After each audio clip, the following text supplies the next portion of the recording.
Ann Dunaway-Tay, registered dietitian and nutrition expert. Today we're going to be talking about fast food, but not the kind that you buy out in the restaurants or the drive-thru, but the kind that you can make in your home when it's a busy weeknight or you've got a lot going on or you're tired at the end of your work day. Here are some ideas to get food on the table really fast for your family. Now, there are a couple of appliances here that I'm going to use to make this easier, but we'll also talk about maybe if you don't have certain appliances, what you can do instead. But first, you do need to be planning ahead. It really helps, as I've talked about in the past, having a meal plan in place so you know what's going to be on the menu, and then thinking about what you need to make sure you have everything in place so you can do a fast meal. But today I'm going to do one of my favorite ways to do chicken for my family is with my slow cooker. You can actually roast a whole chicken in your slow cooker. It's very easy. Put it in before you go to work in the morning or head out the door in the morning, or before you have all kinds of activities if it's a weekend. And then 8 hours later you'll come home to wonderful roasted chicken, and then you can use the leftovers in a variety of ways. So what I've done here is I've got my whole chicken and I have seasoned it with some salt, some pepper. I'll post a link to the recipe, but I've got some cayenne pepper, some Italian seasoning, some thyme. I've just mixed all this all over the bird. I did remove the skin just because in the slow cooker the skin's not going to get crisp. It's not going to really help hold in moisture, so I like to remove it because it just kind of looks slimy and gross after a while. So I removed most of it, then I just season the outside, then I just put it into my slow cooker. That's it. But before I can put the lid on, I need to go wash my hands really well with soap and water. Okay, so now I've washed my hands. So all I have to do, put on the lid, plug in my slow cooker, then I'm going to set the timer for 8 hours on low. And after that time, I should have some great slow cooked chicken. Alright, so now my chicken's done. That didn't take long at all. Next thing I'm going to do is, this is a rice cooker. I love having a rice cooker, and you can actually cook a lot of things in a rice cooker besides just rice. Many whole grains you can cook in here. Quinoa is another one of my favorites that cooks really fast in a rice cooker. But the nice thing about a rice cooker is you can also use it for a lot of things besides just rice. Many come with a steamer basket, so I'm actually going to steam my vegetables on top of my rice while it's cooking. But what is also, it's very easy. You don't have to worry about the rice burning or anything like that. You can just put it in, touch a button, and it programs and does everything for you. And of course I use brown rice. It's much better for you, whole grain with more fiber and protein. So I've already put the water into my rice cooker, and then now I'm doing a whole lot of rice. Because what I like to do with my rice is I cook a whole bunch, and then anything that we don't eat, I put into bags in my freezer, and then I've got rice for other meals. And it does still take about 40 minutes for brown rice to cook in the rice cooker. So it's not necessarily speeding up the time, but you don't have to sit and watch it really closely. So I've got my rice in, and I'm going to kind of stir that a little bit with my hand there. And then now this is my steaming basket that I just put in, and frozen vegetables, which is my next big secret that I'll talk about. But I'm just going to add these frozen vegetables to the rice cooker, and they're going to steam while my rice is cooking. So I've got a complete meal in just a few minutes. And then it's just the time that it takes for this to, let me open this a little bit more, to cook.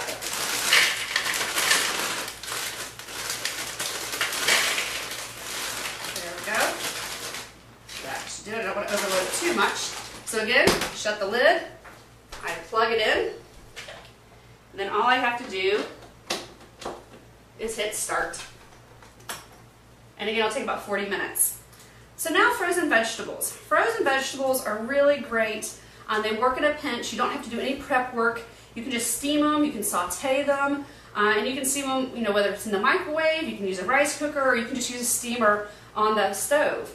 But I love frozen vegetables because there's so many varieties out there, and they're just as good as fresh. Sometimes they're often better than fresh because they have been sitting on a shelf for a while losing their nutrients. They are flash frozen really close to the point where they are picked, and so they retain a lot of nutrients. So here I've got a variety of different ones that you can use in a variety of ways. And my local grocery store has a lot of great different blends. So beyond just the cut green beans or the green peas or the spinach, I've got a stir-fry vegetable blend that I'll use in a moment for another meal, and then a 3-pepper and onion blend, which is great to add to stir-fries or add to spaghetti sauces. And then this one, another blend that I put into my slow cooker, has cauliflower, green beans, yellow and red peppers, and carrots. So it's really colorful and great, and again, this only takes minutes to put together. And you know, with the rice cooker, yes, it takes about 40 minutes, but if you kind of measure everything out beforehand, before maybe you go to work, before you leave the house, you come back, walk in, just throw it all in and hit the button, and then you're good to go 40 minutes later. And that's as much time as it takes to order pizza, go through a drive-thru, or go out to a restaurant. So next I'll do a little saute for us. Okay, here we are. I'm going to do a quick saute for you that's really quick and easy. One of my other secret ingredients for really fast is bottled minced garlic. I love this stuff because, quite frankly, I don't like cutting it myself or my fingers smelling like garlic all the time. So I buy the big bottles and we go through it pretty quickly. So I've got my wok here, and I've got some canola oil that's heating up inside. I've coated the inside. I'm going to go ahead and throw in a big spoonful of my garlic. And again, I like to use a lot of garlic, so does my family.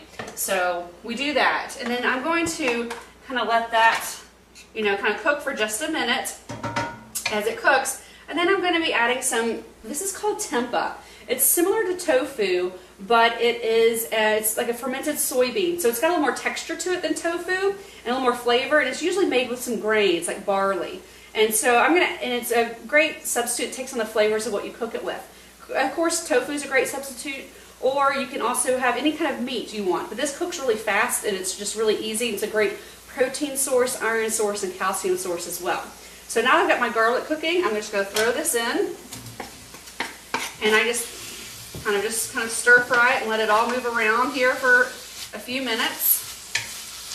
And then, you know, you could cook this through, remove it, and then do the vegetables, but, well, quite frankly, I don't like to do that. I just like to cook it all at one time.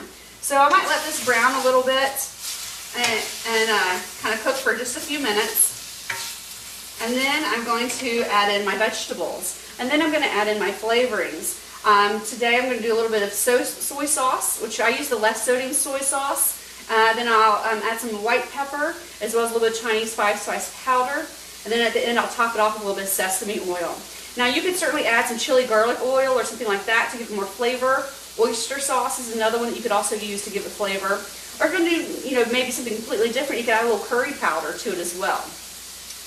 You could also add a little bit of coconut milk if you want to do more of a curry. And again, I can serve this with my rice that's already cooking. So I've moved this around just a little bit. And here I've got my frozen stir-fry vegetable blend. This has some mushrooms, onions, sugar snap peas, broccoli, and mushrooms, and I think a little bit of carrot as well. So I just dump it all in. It's all that you would find. I'm going to stir fry. And these are still frozen. I didn't even thaw them out. You certainly could, but, well, it's just easier for me to throw it all frozen. It will slow down the cooking for a few minutes though, but that's okay. It'll add some moisture to the dish, which is then going to help kind of make a sauce when I add my soy sauce and other ingredients to it. So now that I've let this cook for a few minutes, I'm going to go ahead and add my soy sauce, just a little bit. And again, the less sodium soy sauce is better, so you don't have too much sodium happening. Just a little bit of that. Add some white pepper. Oops, that was a lot. And then some Chinese spice powder. And sometimes I'll add some more onion powder or garlic powder as well. But you just want to taste and season as you go and see, you know, adjust the seasonings and taste to what your family likes. So mix all this in. And then right before we're finished, I'm going to add a little bit of my sesame oil. Again, that just gives it kind of a nice kind of toasted taste to it. Certainly if you had sesame seeds, you could add sesame seeds right into the dish as well to add another layer of flavor to it.